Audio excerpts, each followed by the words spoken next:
नमस्कार दोस्तों, agriculture farm house की नई और एक वीडियो में आप सभी का स्वागत है।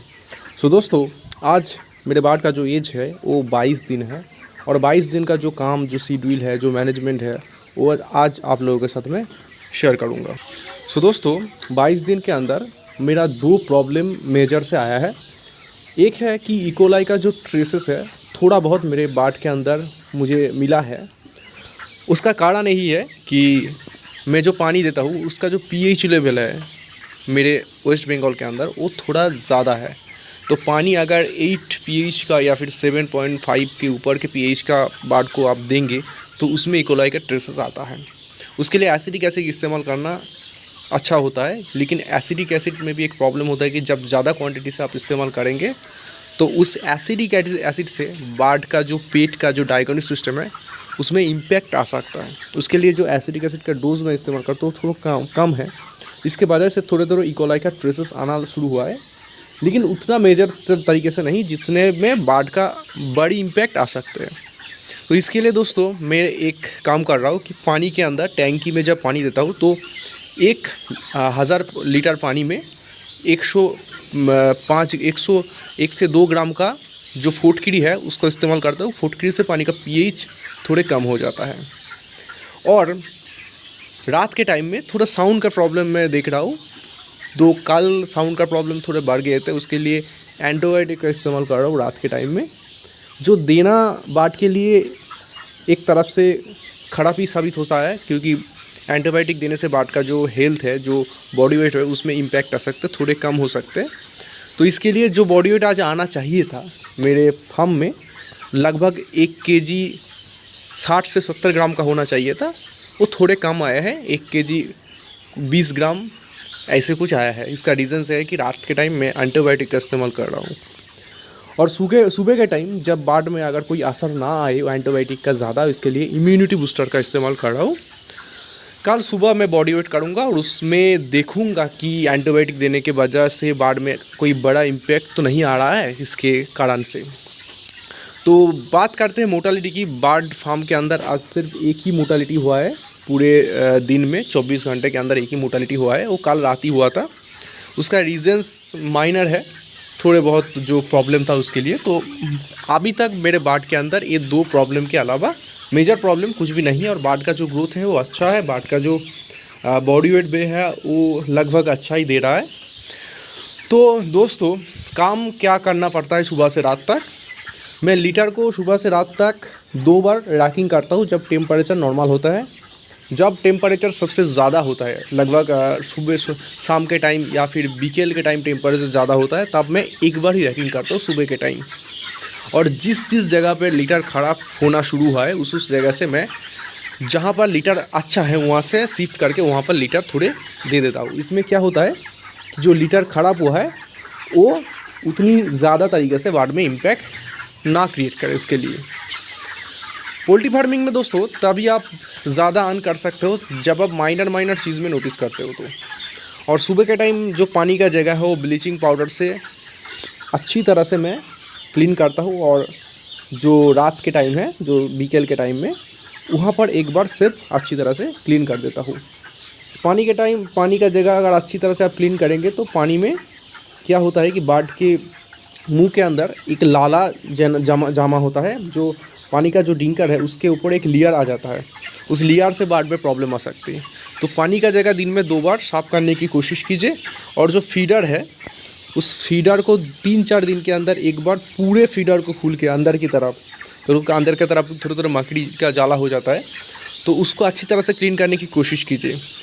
और अभी बरसात का टाइम चल रहा है, इसके लिए फीड बाड़ को उतना ही दीजिए जितना कि कल सुबह तक जब आप फीड देंगे उतना टाइम में फीड बाड़ इंटेक कर लेंगे। अगर डस्ट फीड उसके अंदर रह जाएगा, उसके ऊपर आप फीड दे देंगे, तो उस फीड अगर अगले दिन इंटेक करेंगे तो उस बाड़ में ड्रॉपिंग का इशू आ सकता है। तो इसके लिए दोस्तों जितना फीड बाड़ इंटेक कर रहा है उतना ही फीड दीजिए, और उसके बाद अगर फीड फीडर में रह जाता है तो उस फीड को निकाल लीजिए, उसके साथ नया फीड मिक्स करके दे सकते हैं आप, उसमें कोई दिक्कत नहीं है। क्योंकि उसके वो फीड अगर अगले दिन खाएंगे तो बाद में प्रॉब्लम आ सकती है। तो अभी तक मेरे फार्म में मेजर कोई इशू नहीं है। और दोस्तों 1-2 दिन अंदर आप कोशिश कीजिए कि अंदर की तरफ जो जब मकड़ी का जाला होता है वो अच्छी तरह से क्लीनिंग करने की, और दिन में 6 घंटे के अंदर बाद जो पानी इंटेक करता है उतना ही पानी टैंकी में डालने की। मैं पानी देता हूँ सुबह 6 बजे एक बार देता हूँ, 6 बजे से 2 बजे तक एक बार पानी देता हूँ, उसके बाद 2 बजे एक बार पानी देता हूँ, सुबह शाम के टाइम पे एक बार पानी मैं टैंकी में देता हूँ, और रात के टाइम 11 बजे के आसपास मैं एक बार पानी देता हूँ। और उतना ही पानी में मेडिसिन देता हूँ जितने पानी 6 घंटे के अंदर बाढ़ अच्छी तरह से इंटेक कर लेता है, क्योंकि मेडिसिन जो देता है, जो एसिडिक एसिड देना होता है, वो उतना ही टाइम अच्छी तरह से काम करते हैं। तो अभी लीटर के कंडीशन देखते हैं बाढ़ को कैसा है। अभी आप देख सकते हो कि लीटर का कंडीशन कितना अच्छा है। अगर लीटर का कंडीशन थोड़े बहुत डैम होना शुरू होगा, जो डिले हो जाएगा, तो उस लीटर में बाढ़ का प्रॉब्लम आ सकते हैं। अभी बाढ़ का एज थोड़ा कम है, मेरा मतलब है लीटर ख़राब होने के जो एज होता है बाढ़ की, जो 30 दिन के बाद होता है, उससे कम है। तो 20 दिन से 25 दिन के बाद थोड़ा लीटर ज़्यादा ख़राब होना होता है। तो कभी कभी क्या होता है कि उस तरफ लाइट ज़्यादा आती है दिन में, तो बाढ़ शिफ्ट होकर इस तरफ आ जाती है, तो इस तरफ का लीटर ज़्यादा ख़राब होने लगता है। तो जब रैकिंग करता हूँ तब मैं क्या करता हूँ, कभी कभी उस तरफ का लीटर इस तरफ दे देता हूँ, और उस खडल में भी कभी कभी लीटर कुछ ख़राब होता है। तो जहाँ पर लीटर अच्छा है, जहाँ पर बाढ़ कम रहता है, वहाँ से लीटर शिफ्ट करके उस जगह पर अगर दे देंगे तो आप जो लीटर का जो छोटा मोटा प्रॉब्लम है वो कम हो जाएगा। तो दोस्तों अभी आप चलते हैं दूसरे वाले फार्म में के अंदर और देखते हैं कि ये क्या क्या काम है वहाँ पर।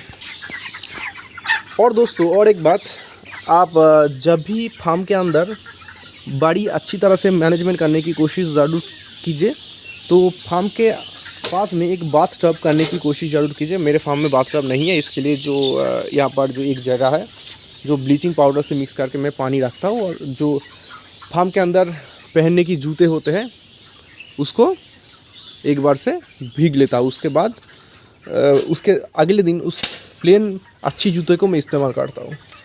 सो दोस्तों अभी दूसरे फार्म में हम आए हैं और देख सकते हो कि यहाँ पर भी मैनेजमेंट अब अच्छी तरह से है। सो दोस्तों आप हमेशा सुबह के टाइम एक बार, रात के टाइम एक बार फार्म के अंदर विज़िट कीजिए। हमेशा देखिए कि बाढ़ में कोई दिक्कत नहीं तो आ रही है, टेम्परेचर कितना अच्छा है, बाढ़ क्या बिहेव कर रहा है, बाढ़ का बॉडी वेट क्या आ रहा है।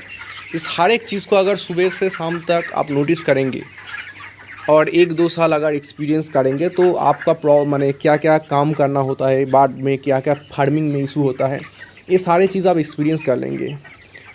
आप अच्छी डेडिकेशन के साथ काम करते रहिए तो आपका जो पोल्ट्री फार्मिंग का अगर बिज़नेस आप करना चाहते हो तो इजीली आप इस बिज़नेस में को कर सकते हैं। और अगर और भी कोई एग्रीकल्चर का बिज़नेस करना चाहते हो, अभी इंडिया में और कोई बिज़नेस चलता है या फिर नहीं चलता है, लेकिन एग्रीकल्चर का बिज़नेस अच्छी तरह से चलता है, क्योंकि जो पोल्ट्री फार्मिंग है ये FMCG सेक्टर में आता है। रेस्टोरेंट में, घर के खाने में, हर एक चीज़ में पोल्ट्री का इस्तेमाल होता है। तो इसके लिए इस फार्मिंग का डिमांड साल में हर एक ईयर में रहता है, इसलिए बड़े बड़े कंपनी लाखों करोड़ इन्वेस्ट करते हैं इस बिज़नेस के लिए। तो ये एक आर्ट है, आप अच्छी तरह से इसको सीखेंगे, अच्छी तरह से इस प्रोसेस को करेंगे तो आप 35 डेज़ या 40 डेज़ के अंदर ये एक अच्छा अपॉर्चुनिटी है। क्योंकि अगर आप 35 डेज़ अच्छी तरह से मैनेजमेंट करने के बाद 2-3 हज़ार बाद शेड्यूल में फार्मिंग करके अगर आप महीने के अंदर 30,000 35,000 का अर्न करेंगे तो एक अच्छी बात है। क्योंकि अभी जो जॉब का अपॉर्चुनिटी कितना कम है इंडिया में, आप सभी जानते हैं। तो अगर आप गांव में रहते हैं या फिर आपका जगह है, आप फार्मिंग में इंटरेस्टेड है, उसको अच्छी तरह से सीखिए, उसको अच्छी तरह से करिए। क्योंकि बहुत सारे दोस्तों को देखता हूँ वो फार्मिंग में इसलिए आते हैं कि वो हमारा हिसाब देखते हैं कि 1000 बार में कितना प्रॉफिट हो रहा है, उसके हिसाब से वो फार्म कर लेते हैं और उसके बाद 1-2 चालान अच्छा भी कर लेते हैं, उसके बाद कंसिस्टेंसी नहीं रख पाता। मेरा एक दोस्त है, वो 800 मुर्गी का एक फार्म किया है, वो एक शॉपिंग मॉल में काम करते हैं। तो 1-2 चालान के बाद उसका लॉसेस ही हो रहा है, क्योंकि वो पैसिव इनकम के तरफ उसको इतना ध्यान नहीं देते हैं। वो समझते हैं कि बाढ़ को लेने से और अच्छे एटमॉस्फेयर में पानी देने से बाढ़ को बड़ा हो जाता है। जब आपका टेम्परेचर अच्छा होता है, एटमॉस्फेयर अच्छा होता है, तब आप जैसे भी मैनेजमेंट करेंगे कभी कभी रिज़ल्ट निकल जाता है।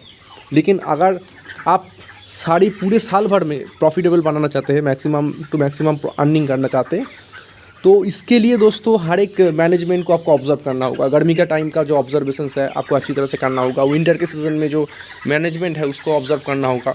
अभी जो वीडियो मैं रिकॉर्ड कर रहा हूँ बरसात का सीज़न में है, जहाँ पर टेम्परेचर ज़्यादा होता है और पानियों का लिक्विडिटी ज़्यादा होता है। कभी कभी बारिश आता है तो बहुत ठंडा हो जाता है, कभी कभी बारिश ना आता है तो बहुत टेम्परेचर हीट होता है। तो ऐसा प्रॉब्लम भी आता है। तो दोस्तों इसके लिए आपको रिकमेंड करूँगा कि इस बिज़नेस को अगर फुल टाइम आप देंगे तो, और क्वांटिटी में बिज़नेस करेंगे कि ये 2000-3000 का फार्म अगर मिनिमम आप करेंगे तो दोस्तों इसमें प्रॉफिटेबिलिटी ज़्यादा है। और कंपनी के अंदर ही फार्मिंग करिए अगर आप प्राइमरी लेवल का पोल्ट्री फार्मर है तो। उसके बाद अगर आपका 5 साल का एक्सपीरियंस है, आप हर वक्त प्रॉफिटेबल हो जाए, जैसे कि मेरे जैसे एक्सपीरियंस आपको हो गया है, आप प्रॉफिट के ऊपर ही प्रॉफिट कमाते हैं, तो आप खुद में कर सकते हैं। खुद में बहुत इन्वेस्टमेंट है और यहाँ पर मार्केटिंग की भी ज़रूरत नहीं होता, क्योंकि हम लोग कंपनी को जो बार्ड्स है उसको दे देते हैं और कंपनी खुद ही इसको सेल कर देता है। तो मेरा काम ही है कि फीड को बच्चे को छोटे से बड़े करना, फोकस्ड बिजनेस है। सो दोस्तों यही था मेरा 22 दिन का मैनेजमेंट। तो हर एक दिन का मैनेजमेंट आप लोगों के साथ मैं शेयर कर रहा हूँ। कुछ दिन जो मैनेजमेंट है उसमें कोई चेंजेस मैं नहीं करता, इसके लिए 1-2 दिन भी वीडियो नहीं देता, क्योंकि जो 22 दिन का मैनेजमेंट आप देखेंगे तो इसके अगले दिन अगर बाद में कोई प्रॉब्लम नहीं आएंगे तो मैनेजमेंट का वीडियो मैं नहीं देता। तो कल ही मैंने एक फार्म में विज़िट किया दोस्तों। उस फार्म में थोड़े फीड का प्रॉब्लम हो गया था, मेरे फार्म के अंदर फीड नहीं आया था। एक ही कंपनी के अंदर वो फार्मर भी फार्मिंग करते हैं, तो उसके फार्म में जाया, उसके बार्ड को देखा, जो बार्ड का बहुत हालत ख़राब है।